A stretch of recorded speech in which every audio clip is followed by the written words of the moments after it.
following the success of the furlough scheme, which, notwithstanding its huge cost, has been credited with saving thousands of businesses and potentially millions of jobs. So here's the question tonight. Should Britain replace its complex and Byzantine welfare system with a universal basic income, essentially paying every member of society that's out of work and on benefits a flat rate amount every month, effectively a salary from the state? Is this a genius idea that will eliminate inequality and poverty, or is it a policy that is basically an expensive white elephant which will foster a culture of laziness and dependence? Well, let's get a variety of views on this. To debate the issue, I'm delighted to welcome Emily Fielder, ASI Head of Communications, and Alfie Sterling, Chief Economist at the New Economics Foundation. Emily, if I can start with you. This idea of a universal basic income was tried in Finland, and it seems like they've scrapped the idea. What's your view? Hi, Matt. Well, thank you very much for having me on the programme. So there are kind of two ways that we could implement a universal basic income. So the first would basically sort of be what you're talking about before, like an unconditional sum of money that's paid to everyone. Or you could actually have something which we might call a negative income tax. And what this essentially would do would taper away as the recipient's earnings rise, even if they start on zero.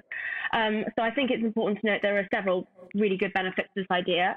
Firstly, as you said, it guarantees a minimum standard of living for everyone, and actually means that fewer people would currently fall through the gaps. It would also address in-work poverty in a way that the current system doesn't.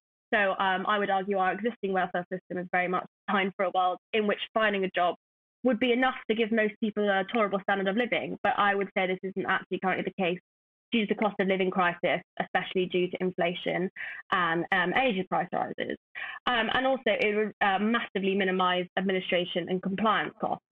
And you're right to say that there have been quite a few trials, for example, in Finland, and this had some really interesting results.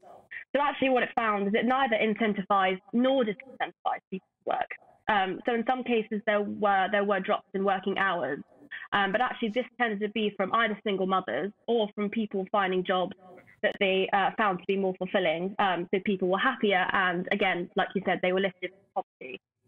But what it also did find is that, yes, so people were happier and were lifted from poverty, which I think would be a really great thing. Alfie Sterling, is Britain ready for furlough light? Well, I think basic incomes, as Emily was saying, there's many different varieties, many different forms, and it's you have to talk about this in terms of across the piece of the different options on the table. I happen to think that universal payments do have a role in the system. I mean, we've got to remember this isn't revolutionary. We already have universal payments for children and have done now for a number of decades. It's a long established payment in the UK welfare system. It's only more recently that we've introduced a complex tax arrangement to try and claw some of that back. So universal payments are not new. And it's worth just picking up, Mark, as well. One of the points you made at the top, a universal basic income isn't just there to be paid to unemployed. It's there to be paid to everyone. That's the point. It's universal. And the advantages there are things like reducing stigmatism. It does bring some simplicity for those payments. But it also, I think, crucially, means that everybody is on the system, which means you can also apply top-ups and get money to people faster when they need it to meet their needs. In terms of whether I think you can eradicate poverty with a universal basic income or a negative income tax, I think in the end you can't do everything with one lever. You will need different answers for different problems. You know, not every family is the same. The same level of payment that might keep a single adult living on their own in a flat out of poverty is not the same payment that would keep a 5-person family, perhaps with some disabled people in it, out of poverty. So you have to have bespoke arrangements somewhere, but certainly there's a role for strengthening the universal payments in the UK system. Emily Fielder, with UK national debts above £2.1 trillion, could we afford such a policy of paying every adult a fixed income? Yeah, I think that is quite a big common concern. So you might know there's actually a trial of this going on in Wales at the moment. And under this trial, the proposed level of income is roughly around £1,600 a month, which is actually roughly the living wage. which actually is much higher than other trials. And that's actually something that would maybe contribute to the national debt and might undermine work incentives. But if you set it at, say, a lower rate, such as the minimum wage, I think that would be a much better policy idea. And the other point I'd like to come back onto is that, yes, it might be expensive to implement in the first place, but the amount of bureaucracy and money you would save on administrative costs for the DWP would be pretty vast. Well, let's bring my panel in, if I may. I'd like to welcome Andre, Portia and Sam into the conversation.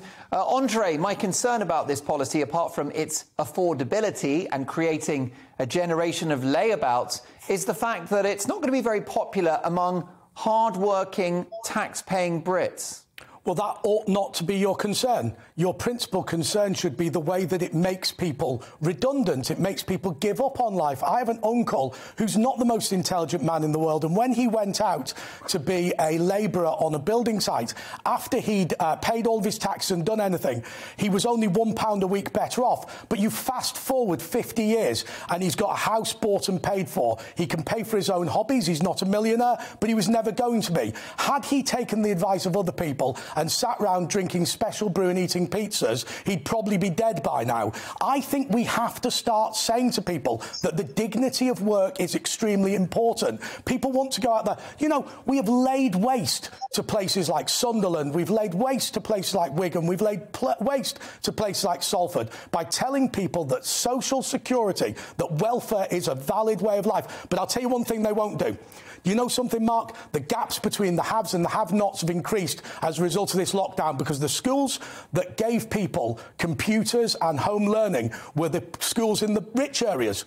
The schools in the poor areas actually didn't operate fully. The reality is education pulls people out of poverty, jobs pull people out of poverty, tax cuts pull people out of poverty, and that's what we should be focused on.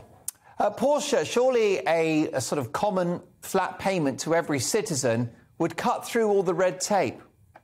I don't really follow the logic there, Mark, I'm afraid. I think it will make people complacent. Why should you work hard when someone's getting by with doing nothing?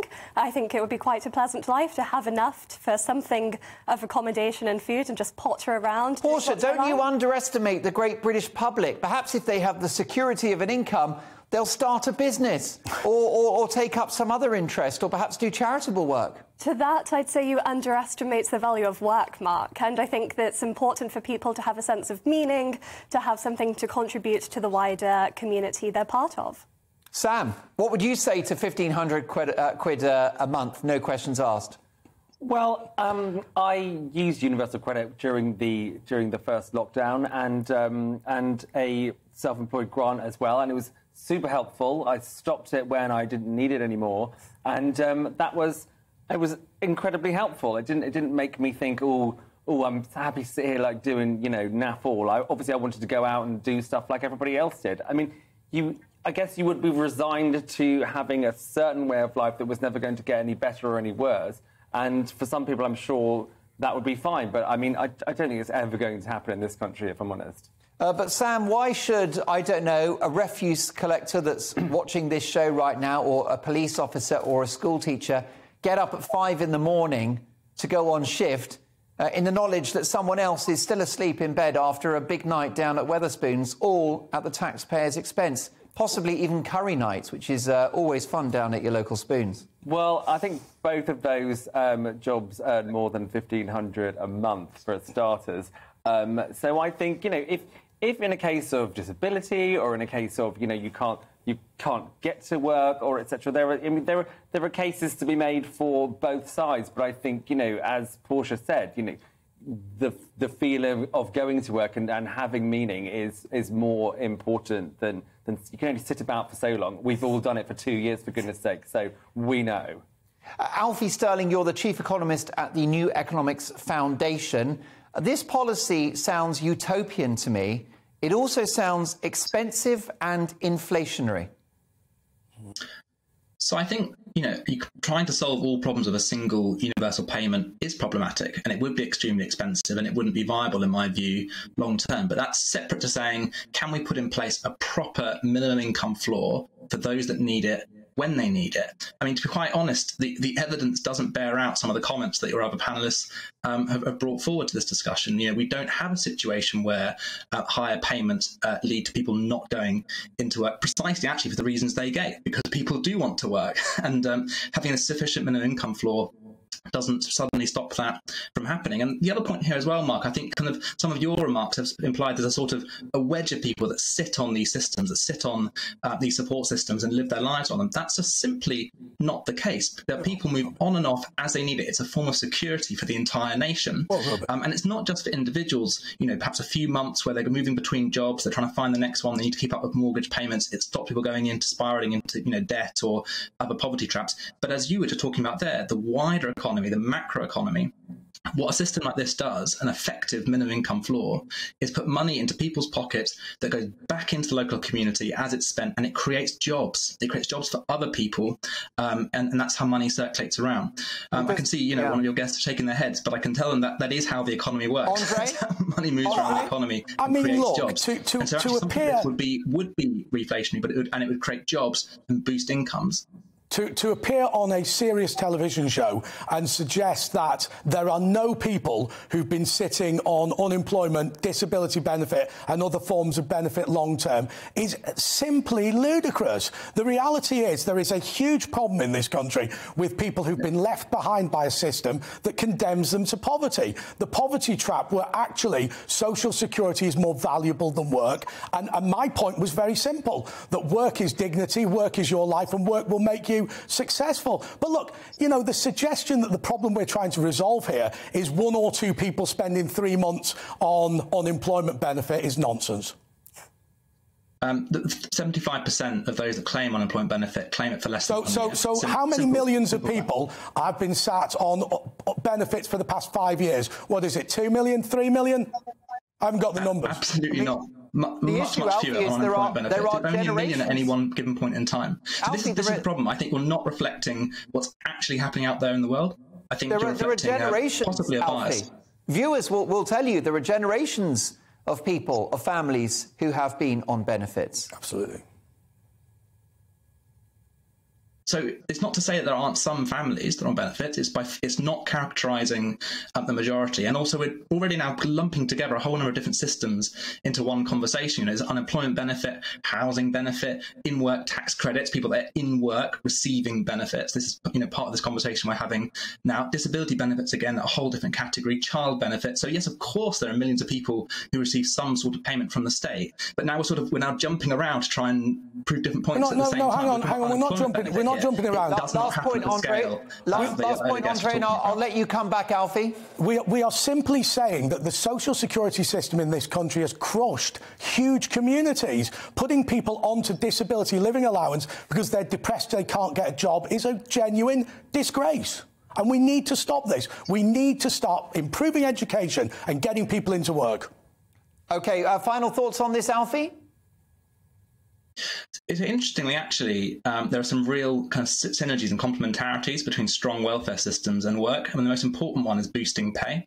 If you empower people at the point at which they're entering the labour market to actually say no to a really crap, lousy job, and instead to wait until a job's a bit better, has better progression opportunities, better education and training opportunities, as your guest was actually, lauding, that will improve the quality of work in this country because you have employers competing for workers rather than workers employing for rubbish jobs. And actually that can have real positive effects on the value of work. Fascinating conversation. Can I get final thoughts from you, please, Emily Fielder? Yes, I would actually really like to come on what Alfie says and add that and talk about how the fact that work actually doesn't pay at the moment at all. Although the government did make a reduction in universal credit take rate, there is still a cut-off where additional earnings are cancelled out by the withdrawal of benefit payments. So actually under a negative income tax system, I would actually argue that there would be fewer or even no disincentives because the more income earned, the more income would therefore be kept. Well, look, I'm deeply grateful to you, Emily, for joining us. Emily Fielder is the ASI Head of Communications, also a good friend of the show. Returning to the panel sofa soon, Alfie Sterling, Chief Economist at the New Economics Foundation, and my panel, of course. Lots of emails coming in on this one. I love your emails. You don't pull your punches. It's always tough love from my brilliant viewers. This is from Peter. Peter, thank you very much for getting in touch. Peter says, "Dear Mark, what a joke in terms of universal basic income. Next, they will want their backsides wiped. It's all another means of divide and control. Who's going to pay for this?" asks Peter. How about this from Robert? "Dear Mark, who do these people asking about having a fixed income for doing nothing think they are? Everyone I know says given the chance they would sit watching TV for a wage. People don't want the jobs out there. That's why there was a panic after Brexit about getting people to do manual work. Tell them," says Robert, "to wake up." How about this from Glenys? "All this working from home and people on benefits has created a load of lazy people who want money for doing nothing. Time to get back to work," says Glenys. So many more emails coming in. Let me finish with Paddy for now. "Hi, Mark, 1,500 quid a month, no problem, but only once you've paid your 34 years of national insurance.